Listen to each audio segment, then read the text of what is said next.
It started as 28 days, then 28 weeks, and now we are finally at 28 years later. Is it worth spending $28 on the movie ticket this weekend?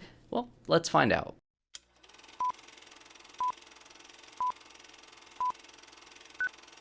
Hello everyone, welcome back to another video on the channel, and today we are reviewing the paradox that is 28 Years Later, directed by Danny Boyle, written by Alex Garland, starring Alfie Williams, Aaron Taylor Johnson, Jodie Comer, and Ralph Fiennes. And I say that this movie is a paradox for, honestly, a lot of different reasons. Every once in a while a movie comes along where I just straight up refuse to leave a star rating on Letterboxd because I am truly conflicted on every aspect inside of this film. The style, the characters, the world building, the script, the direction, anything you can think of. I'm truly unsure if I love the boldness of it, or if I think it is a wild swing and a miss. So of course I'll be getting to spoilers for 28 Years Later, so if you haven't had a chance to watch it just yet, let this be a warning, not only for the fact that I'm about to ruin this movie for you if you haven't had a chance to see it yet, but also if you are expecting the film that is pitched inside of the trailer, I think you'll be sorely disappointed. So let's get into this movie first with the hyper-stylized filmmaking decisions made by Danny Boyle, who is returning to the franchise after 23 years. 28 Days Later was famously shot on a Canon XL1 camcorder, which gives it its iconic grungy and almost found footage-esque look. Mix that with the hyper quick cuts and the frenetic shaking cam, and you get something that feels a little bit dated for today's standards, but for me at least, it's something that adds to the raw take on a zombie apocalypse world. This movie commits fully to recreating this style for the modern era. This film is shot entirely on an iPhone 15 Pro Max, but it never looks like someone just pulled their phone out of their pockets and started recording. They use plenty of expensive lenses, custom camera rigs, and cinema-grade lighting to elevate the footage, but the use of an iPhone camera does still feel like the modern equivalent to using a camcorder in the early 2000s. This movie also does have the hyper-stylized editing that was used in the first film, but again, modernized with the use of an insane camera rig that held 20 iPhones to let the editors rapidly swap perspectives mid-shot to place an exclamation point on almost every infected kill. But the film is also quite beautiful at times when you settle back and hold on the wides or the quiet character moments that capture the fantastic sets or the locations they filmed on. So from a visual perspective, I was honestly quite enraptured by the evolution of Danny Boyle's stylistic take on this world, albeit it took me throughout the entire first act for me to fully get used to it. The use of this style is unapologetic in every single way. It is in your face, it is jarring, it can easily take you out of the movie and distract you from this story. Some of the friends that I went to watch this movie with absolutely hated the editing inside of this film, and to a certain extent I agree with their sentiments. Some of the best editing usually does fade away in the background and is invisible to the audience, creating a seamless experience, but that is not at all what this movie is going for. If anything, I would compare it to the difference between the hyper-stylized editing between Shaun of the Dead and Hot Fuzz, where the first film has a greater handle on style, where the second film maybe takes it one step too far in its execution. And similar to the editing and direction, Alex Garland's script is also incredibly unapologetic in how fucking weird this movie is. I knew Alex Garland was a screenwriter going in, and I'm a fan of his work. Ex Machina may be his best movie, but I absolutely love Annihilation, a film that most audiences shunned because of how outwardly bizarre and anti-general audience it was. And that's not to mention his last horror film outing in Men, which is just truly just something else. But for some reason, I wasn't expecting Alex Garland's more modern sensibilities in his screenplays for this film. His script for 28 Days Later is incredibly simple. You definitely get the vibe of early Walking Dead with that film, whereas here, it's an odd mishmash of other apocalyptic stories like I Am Legend or The Last of Us, but also a turn into folk horror and fantasy. The tagline for this film is, "In 28 days it began, in 28 weeks it spread, and in 28 years it evolved." And I wish I was more prepared going in to the idea of how much this world has evolved in all of these years. Chris Duckman made a great point in his review, saying that the infected in this film feel much more like a new species rather than an infected human being. There are of course your run-of-the-mill, quick zombies, for lack of a better term, that you saw in the previous two films, but there are also the alpha infected and the slow and low infected. The slow and low infected are introduced first as Aaron Taylor Johnson's Jamie is taking his son Spike, played by Alfie Williams, on his first run to the mainland. Their town is on a smaller secluded island off the UK mainland, connected by a land bridge that sinks underwater during the high tide, which I absolutely love. Such a creative and visually stunning setting to place the main village of the film. The tension of the sequence is established with the use of the Boots poem that was heavily used in the marketing for this film, leading to Spike learning to kill the slow and low infected.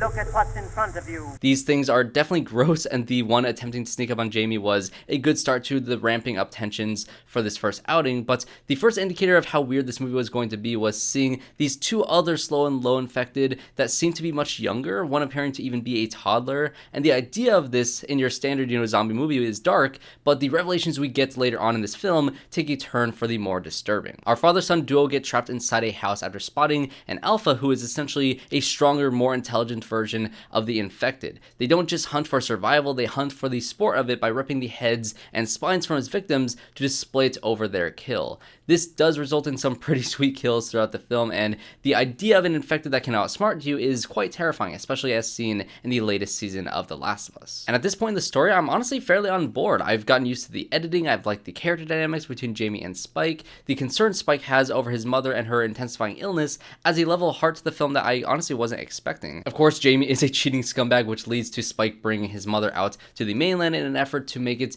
to a potentially insane doctor who lives on the mainland, and thus we have our main character and our plot conflicts. I do think that Garland's script handles the characters very well. Aaron Taylor Johnson is great in this movie as a tough father who's pulling away from his wife due to her illness. I heard that Jodie Comer was great in this movie, and I do think that she's really good, although she wasn't in this film as much as I was expecting, and her drifting lucidity didn't help with that for me all that much. And don't get me wrong, she plays it very well, but it did add to the feeling that whenever her character wasn't all that conscious, neither was her presence inside of this story. But the real standout for me in this film was Alfie Williams as Spike. His coming-of-age story was fairly simple, but his journey of him, learning the complexities of his rupturing family dynamics worked extremely well for me, and he eventually became a little badass when he gained his confidence and was put in a dire situation in order to protect his mother, which I thought was very much earned. The sequence in the gas station was one of my favorites in the film, as it created a wild, visually interesting and tense experience overall. They are saved by this one random soldier who is on a boat that patrols the island to maintain the quarantine. This character was honestly kind of annoying for me, although his presence added some weird comedy with his girlfriend that he had on his phone before his phone died, which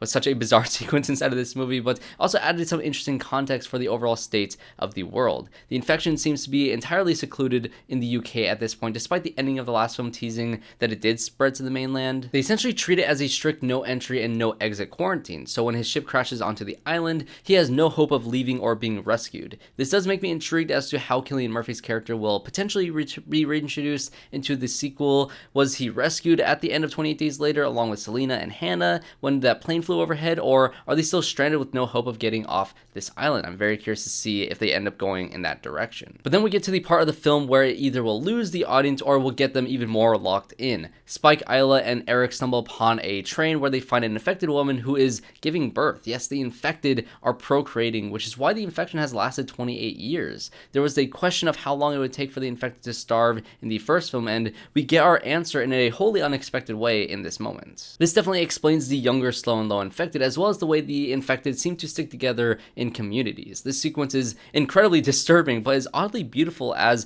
you get one of Isla's few moments of lucidity as she comforts and helps this infected woman give birth to a seemingly uninfected baby. And there's just like some sort of connection between these two characters that felt a lot more real than anything else that we've seen between a human and an infected person. She then quickly goes back to her animalistic rage and is shot and killed by the soldier before he can kill this newborn who he thinks is infected along with our main characters. The alpha, who is presumably the father of this child, rips his spine out in, again, a gloriously gory manner. I actually really like the idea of this. Similar to The Last of Us, I love how this story plays with the tropes of standard zombie stories, but brings it a step further as so much time has passed inside of the world. Infected turn into clickers, bloaters, or stalkers over time in The Last of Us, and in here, infected evolve to become their own self-sustaining species of human. It's such a fascinating idea, but the one thing that gives me pause is the fact that it really isn't explained at all, and I don't necessarily need this to be fully explained, but it's the way that none of the characters in the film seem to be surprised that this is happening that's made it feel a little bit odd to me. It just simply happens, and we move on from it. This film is technically a part 1 despite not being marketed as one, and so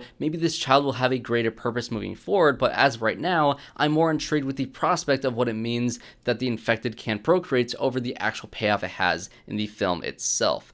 Isla and Spike eventually make it to the doctor played by Ralph Fiennes, who has spent the last 28 years collecting bodies of humans and infected alike to create a monument in memory of all the lives that have been lost. He's presented as someone truly demented and insane by other characters at the beginning of this film, so his tender nature was also a subversion of expectations. The sequence is the closest that we get to a clear theme with within this film. I think the film is trying to say something about life and death, but it seems to be a bit of a paradox to me. And so now we're at the Bone Temple, and Dr. KELSON tells Spike that his mother is dying of cancer, and that even if they were in the times before the apocalypse, she would still die of her illness. They have their goodbyes. Isla walks off with KELSON, and he returns with her skull for Spike to place at the top of one of the monuments. Again, this is an oddly beautiful, emotional, and somewhat disturbing sequence that is about life and death, and even Spike names the baby after Isla. So then what exactly is the film trying to say? We have a character who sees the infected in the same way he sees other humans, both of which are deserving of being memorialized in this temple he has created. Both can live and create life as their own individual species, yet they both hunt each other down and kill each other. So is the film trying to say that there is a way to somehow live harmoniously together? No, because the infected can't help but to attack when they see someone who isn't infected. Is it trying to say there is a way to cure the rage virus through this child that was born? Why wouldn't this child be infected when being born from an infected mother? Was the Alpha chasing after Spike to get his child back in a similar manner to the main, I guess, vampire character in I Am Legend, chasing after the main character to get his wife back, essentially? Or is it out of his uncontrollable instinct to spread the virus? I honestly don't know, and this film really has no drive to answer these questions, at least in this part. And then the very ending of the film happens, which I unfortunately think was the worst part of the movie for me. Really the only aspect I should have just did not like at all. The opening of the film showed us the son of a pastor surviving the very beginning of the rage virus. His countless number of sisters are all killed by infected while watching Teletubbies, which might be the scariest thing in this movie, but he manages to get out. He then ends up running to a church to which his father says it is time for judgment, and he lets himself be taken out by the infected. Fast forward 28 years and 28 days later, and we get to see Spike stumble upon a group of long-haired blonde men wearing different colored jumpsuits, all named Jimmy in one way or another, and then the movie ends, like with that being the tease for part 2. I don't know, it just let the movie on a very sour note for me, and unfortunately just felt completely out of place from a tonal and story standpoint. I did not care for the ending. Also, side note, I'm editing this video and I think I just realized that the different colored jumpsuits that they're all wearing at the end, are they supposed to be like Teletubbies? Is that why it's so weird?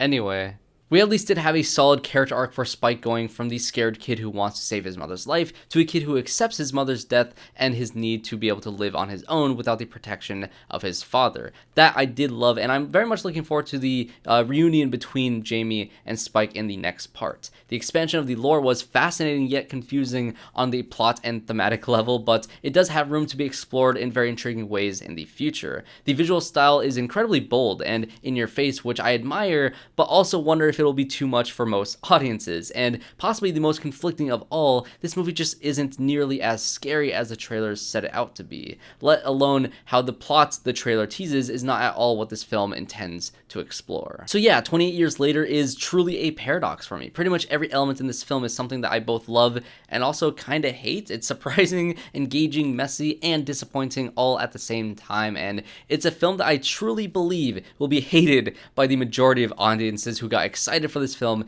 based on the trailer. So this is where I will pass the question off to you. What did you think of 28 years later? Did it live up to the hype the trailers and critical response has set it up to be, or did it leave you wanting the $28 back that you spent to watch this movie? Let me know in the comment section down below, and of course if you did enjoy this review, please make sure to leave a like and subscribe to the channel to see more reviews just like this one. I do want to tease a little project that I've been working on for the past 6 months. I am currently watching literally every single Superman project that has ever existed, and I will have a 3-part review talking about Superman throughout film history leading to James Gunn's film in July. So stay tuned for that in the coming weeks. So thanks everyone for watching, and I hope to see you all in my next one.